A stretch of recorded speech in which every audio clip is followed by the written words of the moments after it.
Hello, everyone, and welcome to this week's track guide for the IRO4. We are revisiting Watkins Glen. We were at Watkins Glen previously, but that was before I was making track guides, so this is a brand new and fresh track guide for this season. It should be a really fun week of racing. Let's go ahead and take a look at the lap before we dive into the details.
Let's go ahead and take a look at our track conditions. We have a 23 degrees Celsius track with 21-degree air temperature and moderately low usage at 37%. If these temperatures and conditions are lower in value, then it's going to be easier to go faster. And if these numbers are higher, it's going to be harder to go faster. We do have a rules tab, but the rules tab is really only two corners, turn 1 and turn 10. Take a look at it. It's pretty straightforward. As for the laps, well, I did a bunch of laps, then I binned it. Then I did some more laps on a tank of fuel, and I got really, really close to the 45s. So then I refueled and tried to go again, and then binned it, pushing too hard. The moral of the story here is don't bin it. But we're going to go ahead and look at this 46006 because it is the fastest lap, and it's also a clean lap. So let's check that out now. And before we dive into the details on the lap, I do just want to say check out the description below for a bunch of great links, including this lap's telemetry on Garage 61, so you can compare your lapping to mine, a link to my Discord, a link to my Twitch if you want to hang out with me there, a discount code for Madness.com if you're looking to buy gloves or other soft gear. If you're looking for hard gear like a rig, I'm also a Next Level Racing affiliate. If you click that link in the description below, when you go to make your purchase, I get a little bit of a kickback for that I can put into this channel to make things better for you guys. And please, if you haven't subscribed, please consider doing so now because it really helps me as I try to grow this channel. But enough about all that. Let's break down the lap.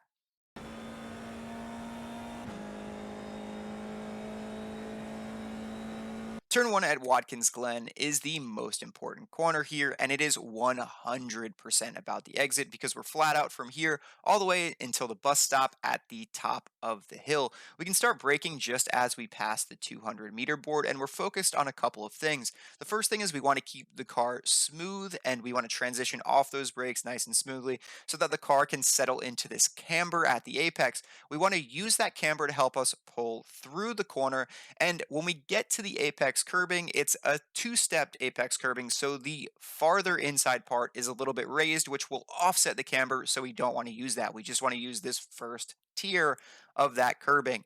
As we come through the corner and head up to the exit curbing, we want to make sure to jump over that lip on the exit curbing. Now, if you straddle the hump in the middle of that exit curbing, you're going to bottom out the car. That's going to kill your run. You either want to go all the way over that hump like I do here, and as long as you keep your right tires in contact with the red and white curbing, it's not an off track. If this feels uncomfortable to you, just keep your left tires in contact with the red and white curbing, but again, do not straddle that middle hump. Now, as for heading into the corner, it can be very easy to get on throttle too early, which will push you wide on exit. That's not something you really want to do. So, you want to keep your eyes up the track and focused on how you're oriented with the exit curbing. And as soon as your car is pointed at the exit curbing in a way that is sustainable for you to get back on throttle, that's when you hammer that throttle and really push for that exit. Now, in a racing situation, you only get a 1x if you run a little bit wide of this. So, if you're trying to build a gap or maybe catch someone that's a little bit ahead of you and just outside of the draft, well, you can jump over this curbing a little bit and take that 1x and gain about a tenth or two, depending on how well you hit it. I'm not going to advocate for abusing track limits, but it's a racecraft element and a lot of people will use it, so just keep that in mind. The exit here is also setting you up for a really big drafty situation. There's going to be a lot of draft coming out of this corner. Odds are if someone's behind you and they want to attack you into the bus stop, they're going to be able to do that. But again, just focus on your exit, focus on keeping the car smooth, focus on getting on that throttle as early as possible as soon as you're pointed at that exit curbing, and you'll be set up as best as possible for attacking or defending once you get to the bus stop.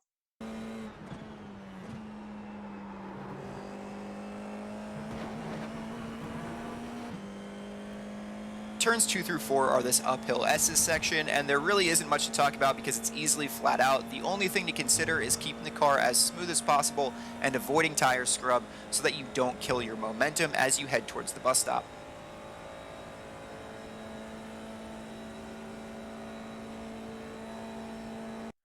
The way you have to take the bus stop to be fast is quite frankly a little bit insane. You have to play a game of chicken with the barrier, getting your right tires in the grass in between the barrier and the apex curbing. You could also see that the exit on this particular lap wasn't the best, but I kind of felt like we should talk about that because no matter how many times you practice this, things will eventually get wild for you at some point in the bus stop, and you should really focus on what you should be doing to control it and learn from my mistake here on what I didn't do to control this a little bit better. Now, as we head into the bus stop, what we're going to aim to do is start turning in as we get to the hut on the left hand side. And then as we're getting to the curbing, we're going to lift, maybe dab the brakes, and then just let the car shoot over that apex curbing. And you want to make sure to take all of the apex curbing. If you go over the middle of that apex curbing, there is a bump that will send you into an uncontrolled spin. So you really do have to take this much curbing. The goal here is dipping your right tires in the grass between the first apex curbing and the barrier.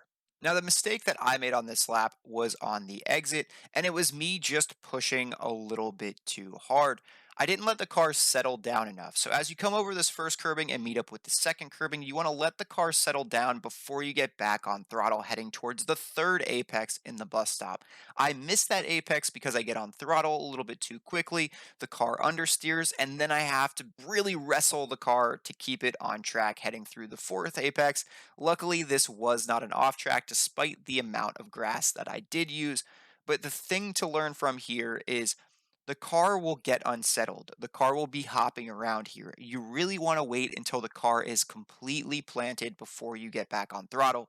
Me getting on throttle here too early meant that I was tire scrubbing, losing momentum, and that probably cost me about a tenth heading into the big carousel section. You can take less curb than this, and if you do take less curb than this, again, you can't go over the middle of the curbing. You have to just like put your right tires on the first apex curbing.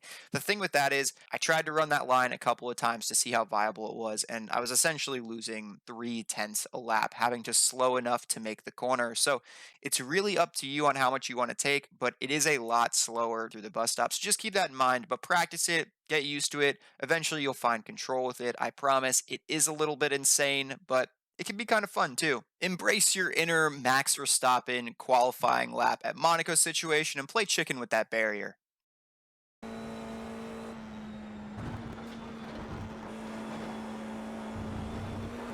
Turn 5 or the carousel comes immediately after the bus stop, and Our entry here is somewhat dictated on how we exit the bus stop. So again, you really want to be in control as you exit the bus stop. Now, the carousel itself is pretty straightforward. You want to open up at the top of the hill as much as you can before you dive into the apex. The track is cambered towards the apex, so you really want to get into that camber so you can carry a lot of speed. And you can go mostly flat out through the carousel with one minor lift right around midway down the hill. You're going to lift just a little bit before you get to the double curbing at the apex where that light is. And then as you get to that double curbing, you can get back on throttle and carry all that speed and let the car track all the way out to this exit curbing.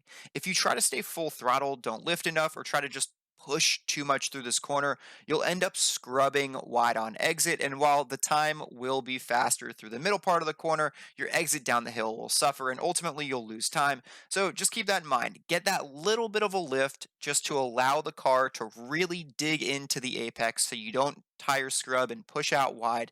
That way you can hammer back down that throttle and get a really, really strong exit. At the end of the day, Watkins Glen is really about maintaining momentum, so we want to avoid that tire scrub to maintain momentum.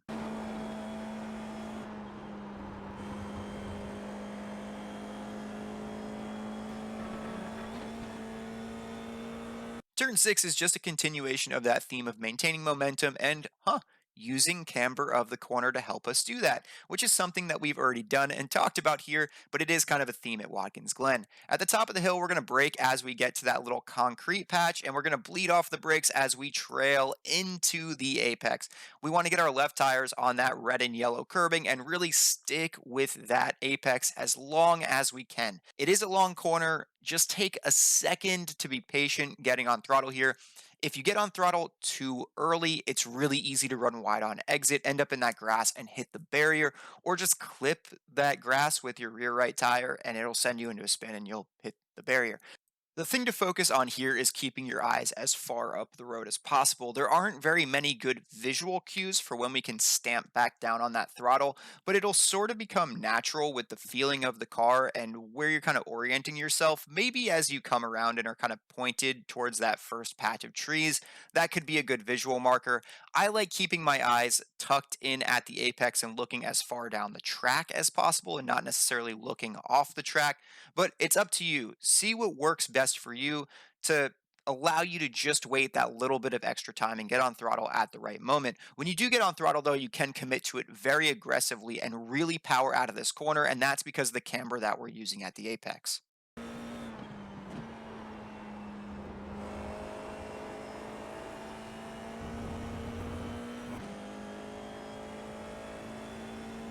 Turn 7 is actually a pretty tricky one because we're heading uphill, but again, there is camber and we are trying to maintain our momentum by using that camber. That said, we want a later turn in because the corner actually goes on quite a long time. It's a 180. It doesn't really feel like that when you get there, but it's effectively an uphill hairpin with camber. So again, a late apex to allow us for a good exit to run down the chute afterwards is really what we are focused on. As you can see here, I actually maintain fourth gear. You can go down to third gear if you want to. I just found that I was overslowing if I was going down to third gear. But we can start braking just as we get to maybe a little bit before the 100 board. It feels really, really late. But again, we're diving into a late apex and trying to find that camber. And trust me, it'll work out. You also don't need to brake a ton for this corner because we are going uphill. We are fighting gravity. Gravity is going to help us brake. And then again, we are using the camber to help us maintain momentum. On exit, we're really looking to run the car out as much as possible. The way you know you've nailed this corner in terms of when you got on throttle is if the car kind of forces you to use this notch of pavement that we just entered there. If you are pushing out wide, if the car is trying to guide you out wide to that area of pavement, that little bit of extra area of pavement, then you've done a great job of timing your throttle. The reason why that pavement is there is so you can extend that exit just a little bit. Now, you shouldn't be tire scrubbing. This should be the point when you get on throttle and the car is pushing you out there just before you start scrubbing the tires. But keep that in mind. Late apex, maintain the momentum, don't brake too much, and hopefully you have to use this notch for a good exit.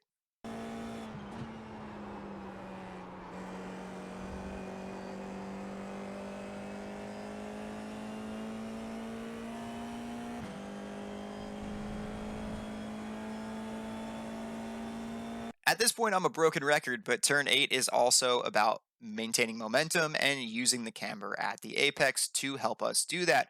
We can start braking as we're approaching the 100 board. Maybe we're at like the 150-meter point, and we want to guide our car into that apex camber, not using the red and white curbing because the red and white curbing will lift up the right side of the car and nullify some of that camber that we're trying to use.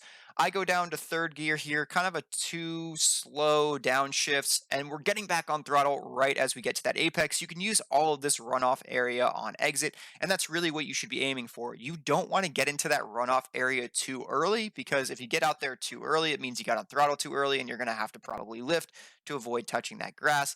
When we get on throttle here is probably right about the right time, just as we get to that apex curbing, without touching it. Again, keeping our right tires essentially on the yellow line at the apex without really overstepping that boundary.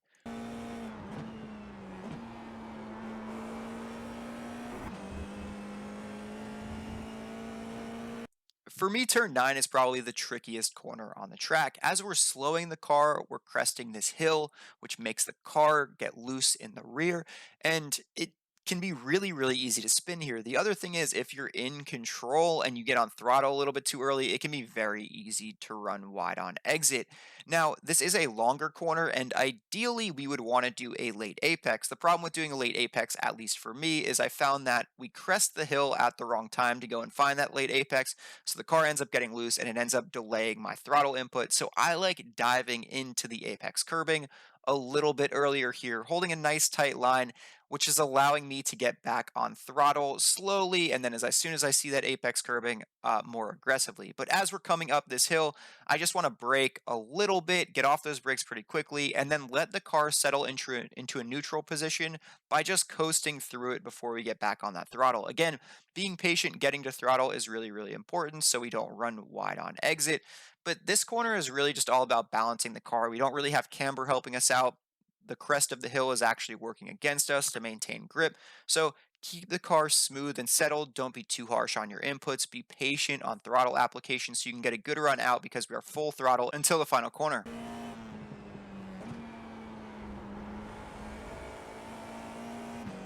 Turn 10 is easily flat out, and we are using the camber there to help us stay flat out as we dive in from the 200-meter board. We're going to use all the camber, keep it pinned as we head towards the final corner. Hey, guess what? The final corner is all about, you guessed it, using the camber to maintain momentum. As we come into this final corner, we want to get to the left-hand side of the track, and as we get to the Marshall stand, we can start to rotate into the corner, a quick dab of brakes to help us get settled into the camber. And that's right, you guessed it, staying off of the red and yellow curbing, getting our right tire just as close to it as we can without using it because that offsets the camber and will push us out wide. On the exit, we want to get as close to the wall as we possibly can because that will allow us to carry as much momentum on exit as we possibly can. On different setups or in different track conditions, it may actually be possible to go through here without a dab of the brakes at all.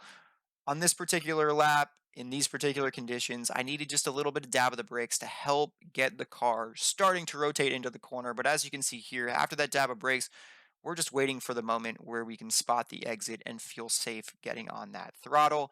This is going to set you up for some incredible runs towards the line at the end of the race. Some potential overtakes into turn one, although overtaking into turn one is a little bit silly unless it's maybe the last lap because there is such a drafty run towards the bus stop where you can make overtakes. But anyway, this is the finish of the lap. Don't stick it in the wall. Keep it in control. Use that camber. Don't touch the curbing. And have a good time running to the line and hopefully winning some races.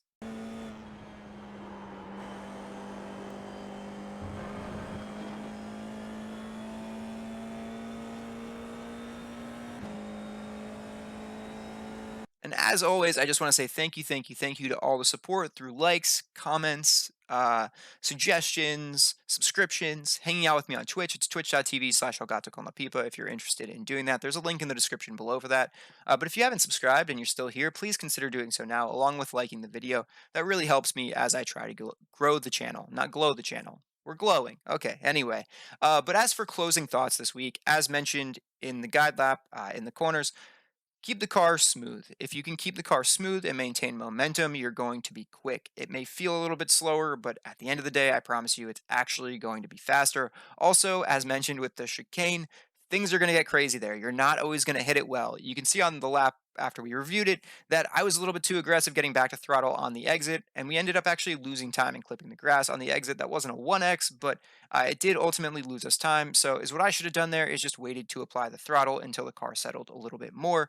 So just keep that in mind. Really just try to keep the car in control. If you're understeering, give a little bit of a lift. If you're oversteering, try to just be gentle with the car to ease it back into the grip groove. But yeah, that's pretty much it. The racing should be really fun. There should be a lot of draft. As long as you don't die in the chicane, I think you should have a good time. But good luck out there. Until I see you next time, take care of yourselves and check out the lap one more time.